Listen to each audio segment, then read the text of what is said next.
C'est une proposition que certains attendaient depuis longtemps, qu'aucune prestation sociale hors retraite ne soit versée sur des comptes bancaires non européens à partir de 2024. Le gouvernement veut introduire un amendement en ce sens dans le projet de loi de finances de la sécurité sociale examiné dès aujourd'hui à l'Assemblée. C'est Gabriel Attal, le ministre des Comptes publics, ministre du Budget, qui en a fait l'annonce devant les députés ce matin. Écoutez.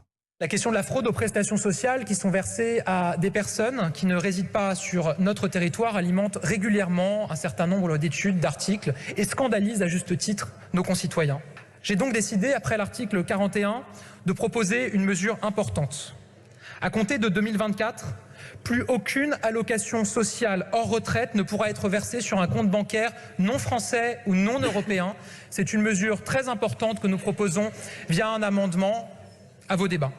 Arthur Delaborde du service politique d'Europe 1 avec nous. Bonjour Arthur. Bonjour à tous. On vient d'entendre Gabriel Attal qui communique donc sur cette proposition. Le gouvernement dit ainsi qu'il veut entrer officiellement en guerre contre la fraude sociale, c'est ça ? Oui, il y a une volonté de mettre le paquet pour répondre à une susceptibilité d'une partie grandissante de l'opinion sur ce sujet et ne pas laisser la porte ouverte aux extrêmes, confie l'entourage de Gabriel Attal. Un conseiller précise d'ailleurs qu'au-delà du budget de la sécurité sociale en cours d'examen à l'Assemblée, le ministre des Comptes publics travaille sur un texte spécifique pour renforcer l'arsenal de lutte contre les fraudes sociales et fiscales.